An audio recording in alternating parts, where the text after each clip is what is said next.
Assalamualaikum warahmatullahi wabarakatuh. Selamat datang di channel gue, Dims Vlog. Jadi kali ini gue bakal review CBR 250 RR. Oke, sebelum kita lanjut, kita kenalan dulu sama CBR ini.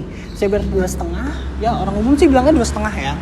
Ini tuh tahun 2022. Nah, kita bahas dulu dari bentuknya. Kalau bentuknya di sini sebenarnya nggak berubah banyak. Nah, kalau misalkan kelihatan dari depan, ini dia punya yang namanya dasi ya. Kalau bisa dibilang dasi. Dasinya itu mirip sama 150. CBR 150. Entah mirip 150 atau emang 150 ngikutin dia. Jadi di sini harusnya agak rata, tapi di sini agak berdasi dan di sini ada lubang gitu. Terus kalau dari depan sih nggak beda jauh. Dan for your information, buat teman-teman yang nggak tahu, di sini tuh sebenarnya dia punya eram atau air duct tuh gue kurang tahu, jadi tolong dikoreksi. Ini ada di bawah sini, kelihatan dia kayak kisi-kisi gitu. Nah, lalu kalau untuk modifannya di motor ini sebenarnya nggak gitu banyak, cuman modif-modif simple. Sini ada kopling dari Koken, jadi yang awalnya tuh koplingnya agak berat, tapi di sini lebih enteng. Nah, banyak user CBR itu yang ngeganti per kopling, katanya biar lebih racing. Oke, kita di sini kita masih di bagian depan. Di sini ya, gue nyontek ya. Ini sumbernya gue dapat dari Honda.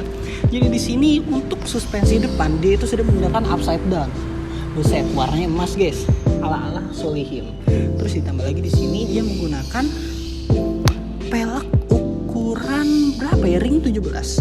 Nah, untuk ukuran bannya itu sendiri, untuk depan dia pakai 110/70 ring 17 gitu. Untuk kalipernya dia kayak udah floating ya, cuma gue kurang tahu. Biasanya kalau floating kan dia gesek-gesek, tapi ini enggak. Tapi mungkin teman-teman bisa coba bantu gue, ini sebenarnya kayak apa, tulis di komen ya. Terus di sini dia sudah menggunakan kaliper dari Nissin dengan kalau depan itu dual piston, kalau belakang dia masih single piston. Nah, buat yang nggak tahu nih piston tuh kayak gimana, nah nih gue kasih tahu.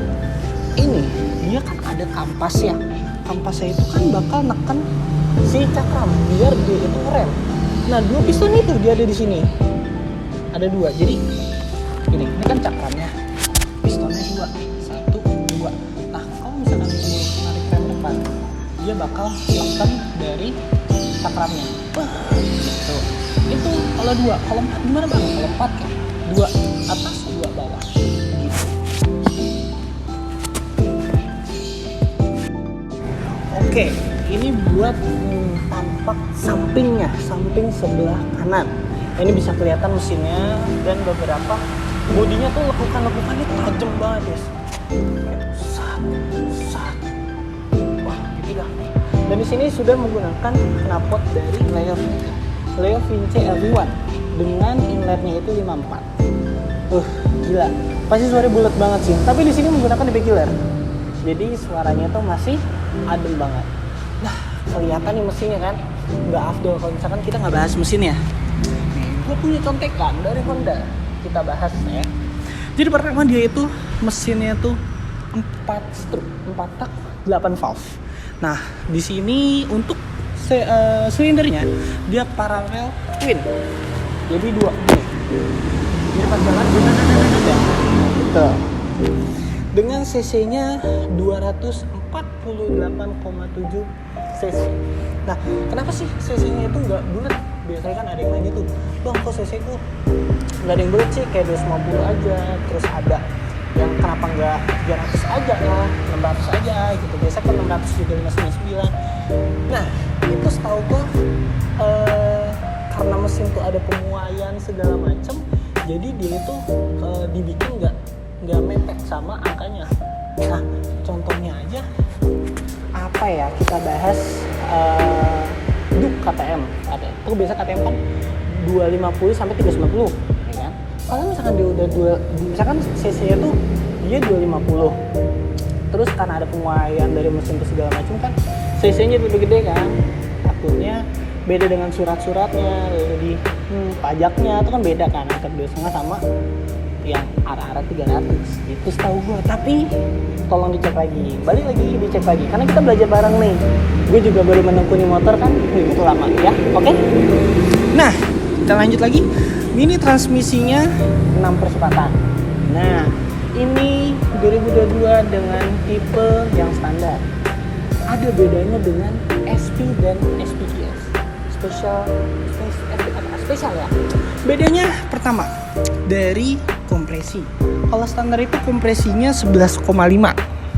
Gue kurang tahu sih kalau misalkan 11,5 cocokan pertama atau apa minimal. Tapi kalau standar nih 11,5. Tapi kalau SP dan SPGS itu beda lagi. Itu dia agak kompresinya lebih naik satu. Jadi 12,5 kompresinya. Nah, karena kompresinya naik, di sini daya maksimumnya juga naik ya. Kalau misalkan di sini bisa 2,8 bukan 2,8, sorry. Kalau di sini bisa 3 Oke, kalau di sini di tipe standar dia itu bisa 38,7 PS di 12.500 rpm. Itu kalau standar.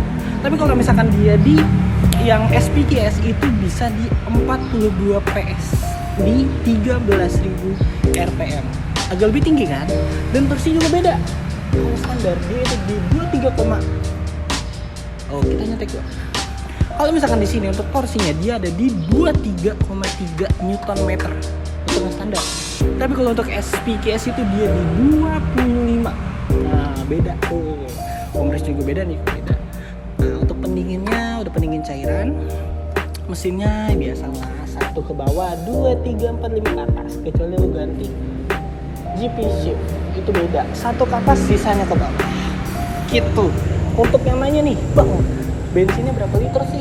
Bang, olinya berapa liter sih? Nah, olinya itu 1,9 liter. Jadi lu ya siapin 2 botol CBR ini. Dan untuk bensinnya itu dia ada di 14,5 liter. Ya, cukup lah lu bawa perjalanan jauh gitu. Oke, kita lanjut ke bagian belakangnya. Nah, ini nih bagian yang orang bilang seksinya dari CBR. Nah, disini kita lihat kalau misalkan CBR baru, ada banget. CBR yang baru dia itu agak rincing gitu. Kacau. Dan dia untuk lampu-lampunya masih sama dia punya apa ya, kayak sayap belakang gitu loh. Nah, yang gue lihat dari CBR yang baru ini, kalau kalian lihat ini kan bolong ya. Nah, dia itu punya sayap kecil kayak aerofin, samping aerofin kecil nih, satu di sini sama satu lagi di sini tuh. Wah, gila, cakep. Nah, buat ban belakangnya kita lihat dia ukuran berapa ya, mana 140/70 ring 17. Jadi cukup lebar lah gitu. Enak nih buat lu pada yang corner-cornering tipis-tipis lah. Nah, ini yang gue bilang, dia Leo Vinci tapi masih pakai DB killer. Jadi aman dan nyaman, nggak bikin pekak telinga. So, aduh. Lanjut kita ke sebelah kiri. Oke, buat di sebelah kiri dia nggak banyak berubah. Kalau gue lihatnya sama lah kayak sebelah kanan sana. Tapi di sebelah kiri mirrornya aja lah. Nah, kalau gue ini pertama kali gue make, gue agak kagok sama shiftingnya. Karena shiftingnya itu mepet banget sama apa ya, undercowl. Jadi kadang gue malah nginjak undercowl. Tapi untungnya undercowlnya gemiring gitu kan. Jadi masih ke injak gitu. Begitu untuk bagian sisi depan, kanan, belakang, dan kiri. Mau lihat cockpitnya? Ayo. Wes goyang. Nah, ini bagian cockpit dari CBR 250 RR. Di sini untuk dari apa ya, spionnya masih sama. Dia tuh bedanya sama Ninja dan apa ya, R25. Nah, bisa dilihat dia rata. Itu yang gue suka. Terus Showa bro. Dan dia throttle by wire. Jadi kalau misalkan throttle by wire, jadi listrik gitu kan. Kalau di sini tuh ada 3 riding mode. Ada Comfort, Sport, dan Sport Plus. Jadi kalau misalkan pakai Comfort, Itu ketika ini digas, dia throttle body yang ada di dalam sini kebukanya bakal pelan-pelan.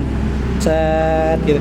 Kalau sport ya udah aja set ya. Kalau sport plus dia lebih responsif. Dia pasti tarik cet, pak gitu langsung. Weng. Nah, gitu.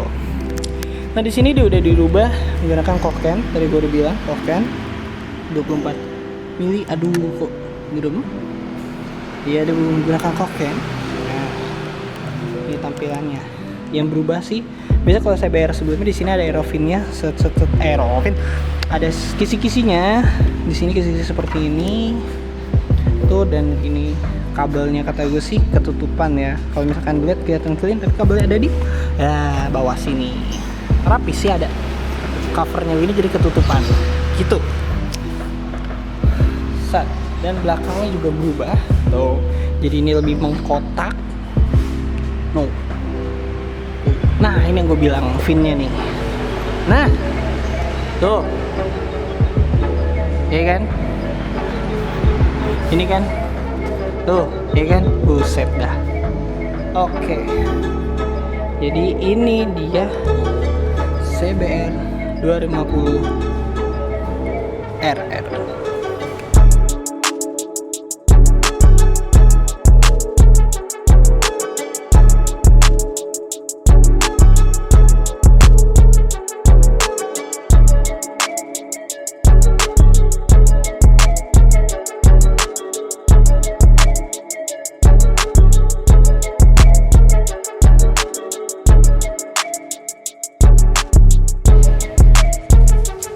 Guys, penasaran gak sama suaranya? Kita coba.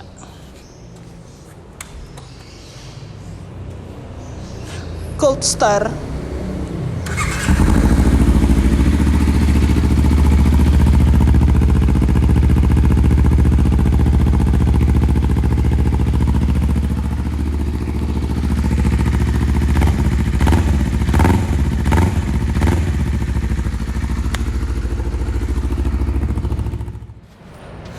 Oke, terus bang, gimana sih rasanya dibawa? Kita coba ya. Let's go.